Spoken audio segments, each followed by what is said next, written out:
You just practiced all day? I also practice every day when I'm up on vacation. Oh, goodness. All right. So, I think originally I said it was going to be like an escape room, but Mrs. Hernandez and I got a little more creative and we came up with something else. So, we have Oh, I like it. the multiplication missing mystery. Did you guys hear that over the weekend an Anderson teacher went missing? She did? Yes. And you guys. I think it's just because she had the flu I'm and gonna she have to needed be to walking all the way okay. back here. It's okay. I should run All my right. clicker. So, an Anderson teacher went missing. You guys are our Anderson math detectives in training. Oh shoot, and I'm in the way. All right. Your detective in training assignment is to figure out what Anderson teacher went missing. And as a bonus, you're going to try to figure out where the teacher went. Now, in order to do this, Don't we already know who went missing? Because I know, but don't we already know? I don't think so. Because wasn't she in school for like a year? No, you don't already know. So in order to earn each clue, detectives in training, you need to pass each level of multiplication facts to earn clues about who went missing. And with each level you pass, you will get a new clue. And you will earn your detective in training gadgets. Yes, those are pretty cool. You Wait, also do I have those? will get, what's that? Do I actually have those? But yes. I'm just like, ah! Yes, that's for the big disappointment. All right. As part of this, you have your own I can- detective log right here. I'm going to go ahead and give you a detective log for you to put your name on. Okay. You have your own log. And because you're a detective in training, you have it in a file folder. All right. Right up here, put your name. So slide the papers down and put your name there. Okay. This is your official detective in training logbook. But isn't this supposed to say who went missing? Nope. This is your logbook. Inside of your logbook, you have some flashcards that are just basic practice you can take home. And you have a chart to keep track of your gadgets that you have earned. With each level passed, you will earn a gadget that will go onto your logbook. It looks just like this, okay? And you have a logbook note sheet. It's kind of like baby. What the heck? Well, because I can't see the computer. Oh. So we have a logbook. This is like baby. Your boss when logbook, Bria, if you open it, look at your logbook in yours, has a place for you to record the date, the level that you passed, and the clue that you received. Now, the way that you get the clues, on Thursdays, we will have our level assessments to pass our tests. And you can see here what they are. I know it's a little hard to see, but level 1 means that you need to pass the assessment or multiplication facts for 1 and 2, and then you would earn your binoculars. If you pass that assessment, you'll take an iPad to the teacher's classroom that I tell you, scan a QR code, and you will get a piece of paper. You'll get the clue, there'll be an audio clue, and then you will get a piece of paper that looks like this for your first level. You glue that into your logbook. Got it? You glue that into your logbook. And that will give you a clue and your first detective gadget. Okay? With every level that you pass, you get a new gadget. So we have binoculars is the first one.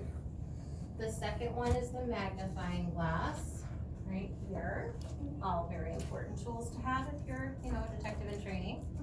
The third one is the flashlight. The fourth one is the security camera.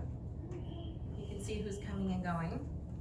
The fifth one is a motion detector. Do you know what that is? Yeah, it's like if it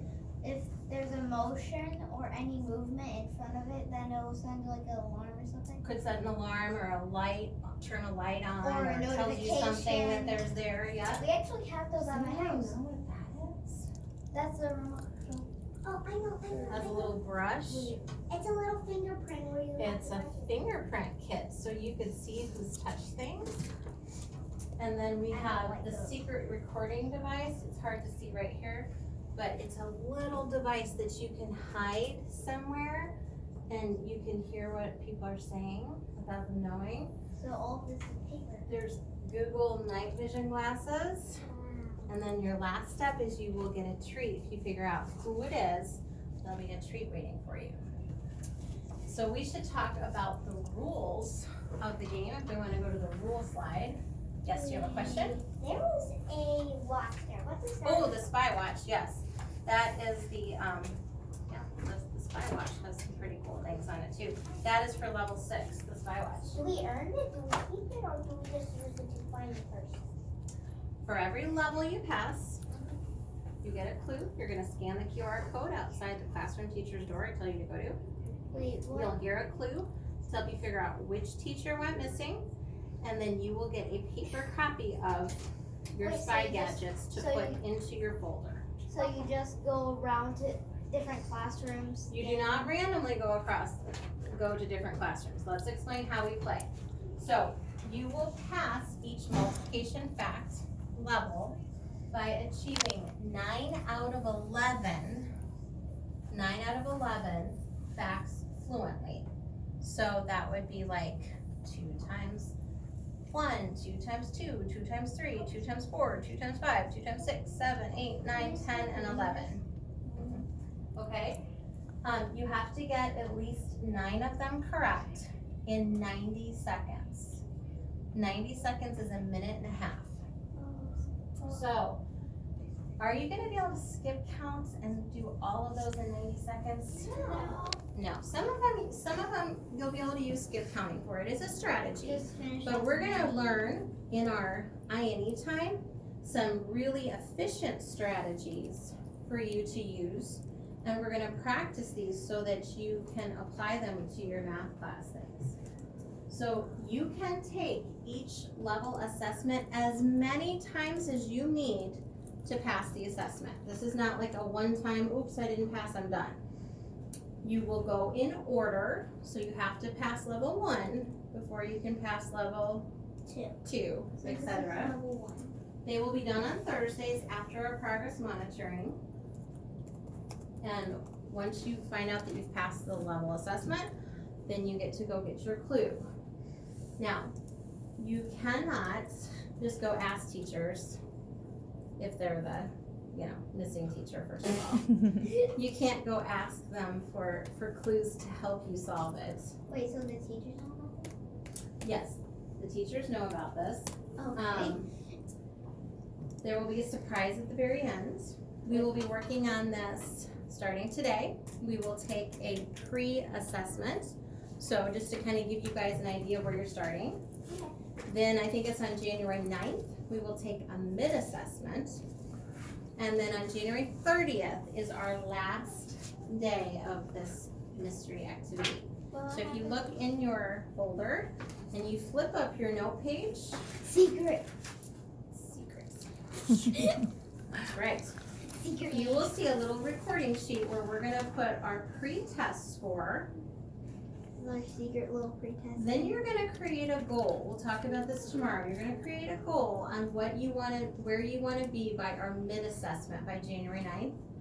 And you're gonna think about what is the multiplication table that I need to practice the most, okay? So we will do that in just a couple minutes. We'll take our pre-assessment. But let's talk about some things that you can do outside of being in our classroom to learn your multiplication facts, okay? One of the things that you can do, and this gets you bonus points. Bonus points can be earned in a couple of different ways. Ms. Hernandez is gonna find our bonus point sheet. Oh, there All we right, our bonus points can be earned by working on your flashcards, which you have right there. Now, the flashcards, the front side is the problem, you'll have to cut these out. The back side of the card has the product, the answer. Now, obviously, if you hold it up to the light, you can see it, but that's not gonna help you learn it.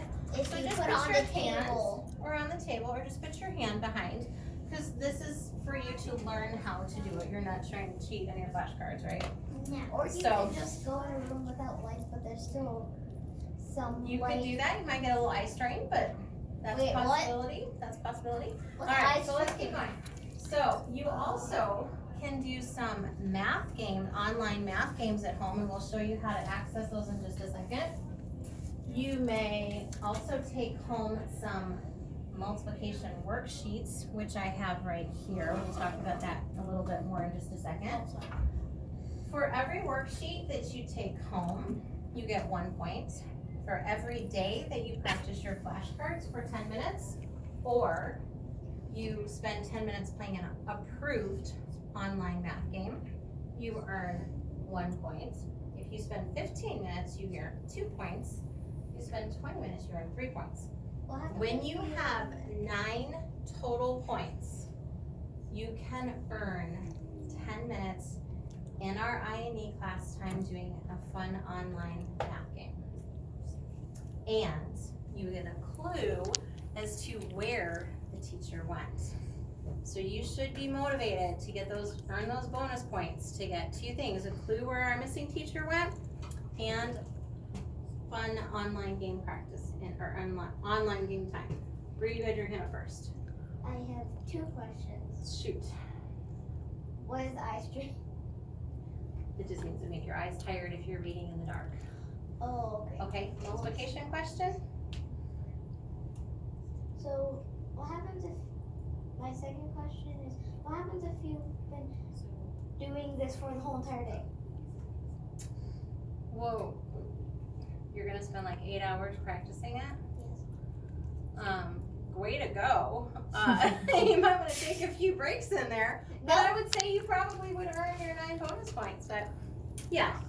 What you wanna do is more frequent practice. It doesn't have to be long periods of time, but if you did 10 minutes of practice every day, you're going to become more fluent at your math facts. Or 20.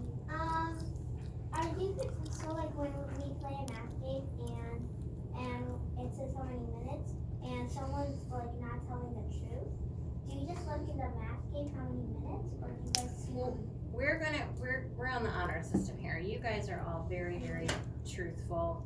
I know that you guys are gonna be honest about how much time that you've actually spent. I'm not worried about that.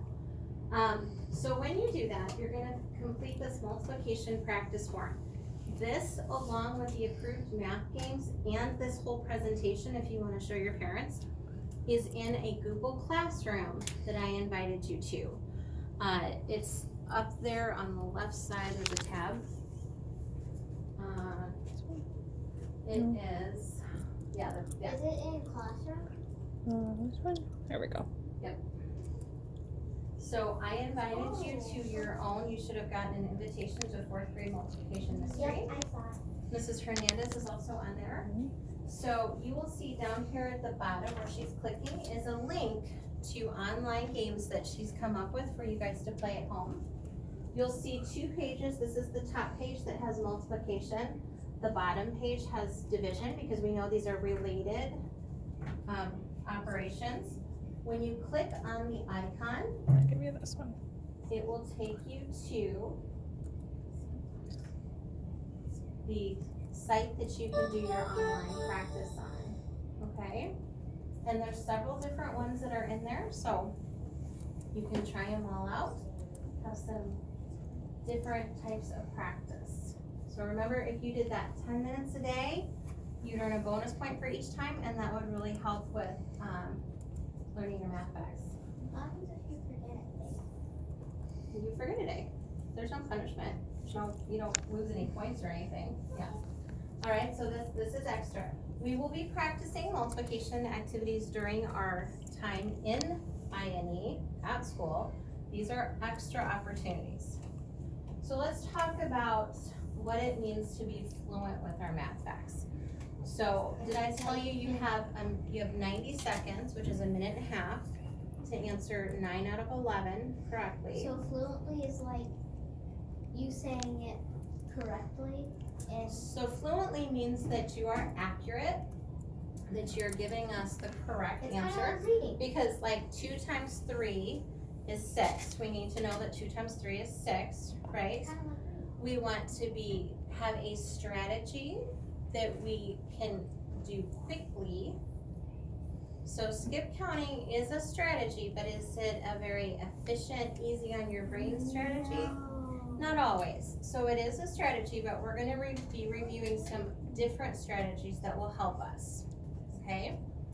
And we wanna be able to use what we're learning in here to what you're doing in math class. So the less energy you're spending trying to figure out what 5 times 6 is, the more energy your brain has to spend on solving your problem. Does that make sense? It's usually like if you are stuck on a problem for a little bit, you can just move on to the next one. You could, but we're gonna focus on not, so you don't have to move on to the next one, okay? Because we're gonna learn those strategies to help us. All right, are you guys ready to take your first fluency? It's like your pre-test when you do this in class.